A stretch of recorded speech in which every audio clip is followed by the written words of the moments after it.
Hi there, and welcome back to this second in the series of videos, A Beginner's Guide to Music Direction in Musical Theatre. Today we're going to be looking at basic conducting technique. Don't forget to subscribe by hitting the button below so you can be informed when further videos are released. Also, I need to hear from you. Ask any questions in the comments box below. There may be areas of music direction you need to know more about that may result in further tutorial videos. Let me know if you agree. Let me know if you disagree. I still want to hear from you. Okay, my name's Rob Parrish. Let's go for it.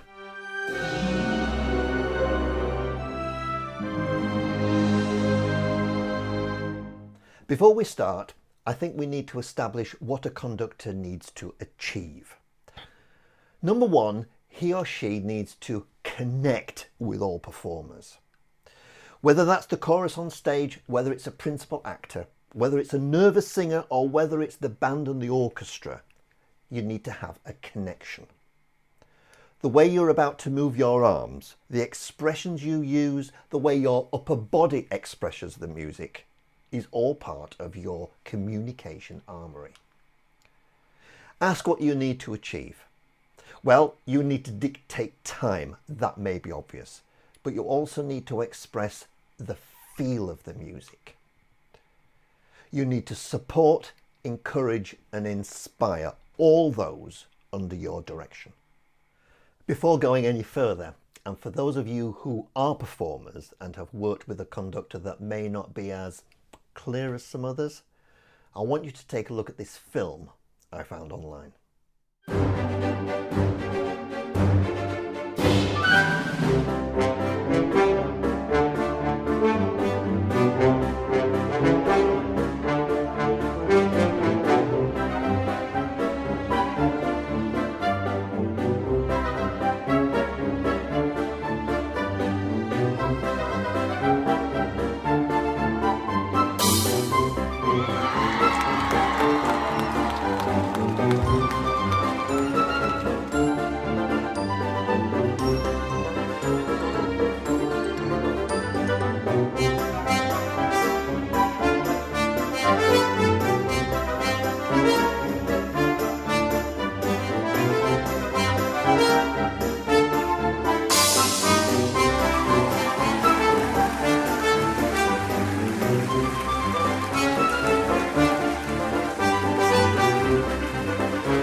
No one wants to follow in those footsteps. When leading rehearsals, you need to look as though you are a leader. Posture and your general physicality when taking rehearsals, or indeed in front of your band or orchestra, can say a lot. A slumped, low, conducting posture or position can convey the sense that you are disinterested or lacking inspiration. However, standing upright with a happy, upbeat expression will ensure your company is also feeling inspired, alert and ready to give their best. Conductors that use their arms with no clear indication of what is required, or for those that wave their arms around constantly looking down at their musical score, gives no inspiration, direction or encouragement to any performer. My key word throughout this section then is clarity. Just to emphasize the point, it's clarity. And one more time, it's clarity. We must remember that within musical theatre, many musicians, for instance, have indeed performed the popular musicals previously, but some may have not. It may be a new work. Performers on stage always require clear, precise indications as to tempo, clear specific signals when to start, when to stop, when to slow down, when to speed up. There are many online excellent tutorials on conducting by professionals that go into a great more detail than I intend to in this tutorial, and I encourage you to look for some of those. At this point, I want to make a clear distinction between conductors in live theatre or studio settings and classical orchestral conductors in concert halls performing classical works throughout the globe. More often than not, orchestral conductors put a great deal more emphasis on musical interpretation with how they conduct and their facial expressions, and less on indicating a clear visual signal. Watch any live TV or pit conductor and you'll see that there is a great deal more clarity, there's that word again, than will be seen with any orchestral conductor. A further point to remember is that within our scenario performing musical theatre, the musicians would usually only get one rehearsal with the music director before moving into the venue and embarking on the dress rehearsal. Maybe the third time they play the score would be in front of an audience. Clarity, therefore, in how you conduct is vital. Before going any further, let's look at whether or not one should use one of these. In a darkened theatre with many musicians, using a baton is usually advisable. Not only is it white and can be seen hopefully through the darkness, it does a great job in extending the conductor's arm and therefore helping in our aim to ensure clarity. Maybe using a baton during rehearsals is down to personal choice. Many would say that using one's arms can give a greater level of musical interpretation. I think it's fine in closer quarters. However, in venues in front of many performers, my personal preference would be to use a baton. Now let's look at 4 conducting beat patterns. For those of you that are musicians, you will know that when working with a conductor, nothing is more important than the downbeat. Beating in 4 time will be one of the more frequently used patterns. So let's look at the first pattern in 4. As you see from the diagram, we start at the top to give the beat 1 is down, to your left is 2, to your right is beat 3, and up again to the top for beat 4. That's 1, 2, 3, and 4. Incidentally, if any of you are left-handed, please bear with me. It's basically everything else but in reverse. So in 4 pattern, it would be 1 across to your right for beat 2, to your left for beat 3, and up for the starting point for beat 4. Let's look at that right hand method again. We start at the top, beat 1, 2, 3, and 4. As you can see from the graphic above, it's slightly more rounded than that.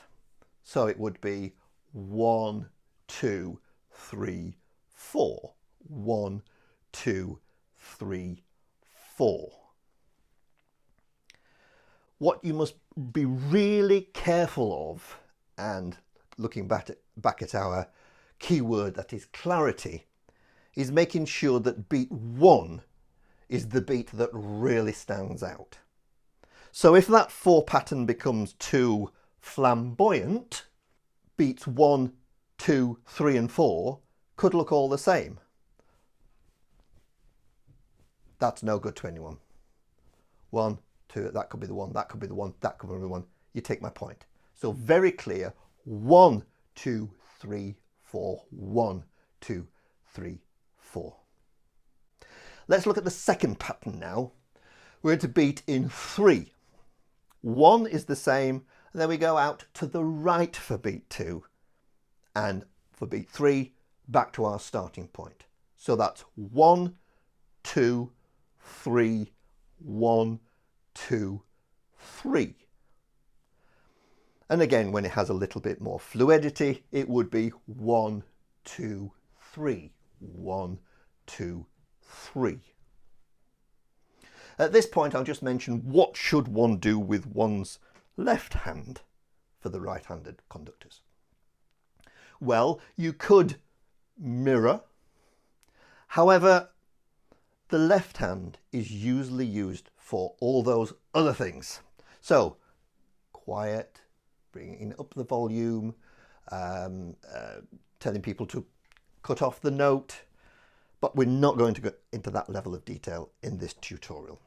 Next pattern is if you're beating in 2, or cut common time if you want to be technical. This would be 1, 2, 1, 2. Or if it's really quick, 1, 2, 1, 2. As long as the 1 is very, very clear.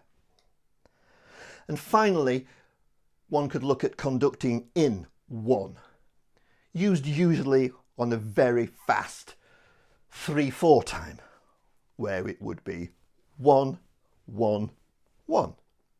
Or with a pulse, it would be 1, 2, 3, 2, 2, 3, 3, 2, 3, 4, 2, 3, and so on.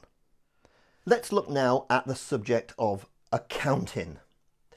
Now, as we've emphasised previously, beat number 1 and the downbeat, and especially the first downbeat, could be the most important beat. It's going to tell musicians when to start to play. But they also need to be given some idea of the pulse of the number. No conductor will just start like that. We need some idea as to exactly when that first downbeat will appear. So to do that, we conduct either a half a bar or sometimes a full bar in. So we may go 1, 2, 3 and down. Or we may go 3, 4 down. We can feel the pulse and we can see when the first beat is about to happen. Let's just go through that one more time. There would be slow little beats and mouth the beats, why not? So a 3, 4 and then a big downbeat. That's very clear. Or it could be a full bar in. So it may be 1, 2, 3, 4 down. So we get 1, 2, 3, 4 and begin. Clarity. So then, the key word is clarity. Clarity when you start, clarity in when you stop. How strongly you conduct the various patterns or how gently will indicate loud or soft passages of the music. And let's not forget facial expressions. As well as what you do with your arms, your face and facial gestures can show an incredible amount of musical interpretation to the performer.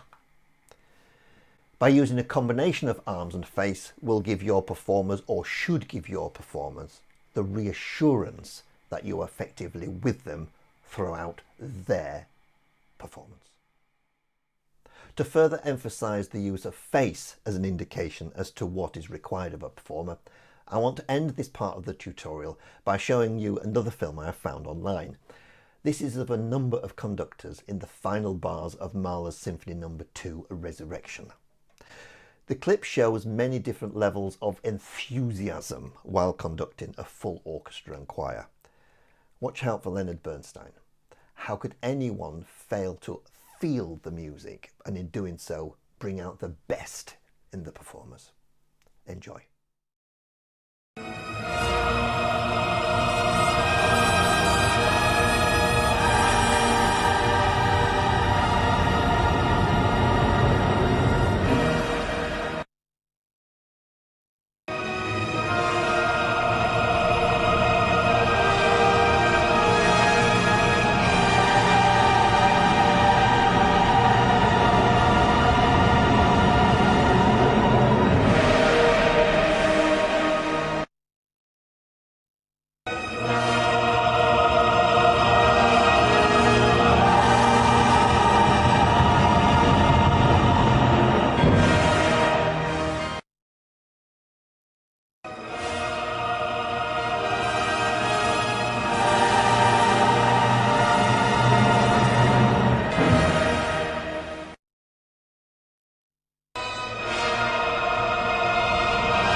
So that brings us to the end of part 2 in this series of videos.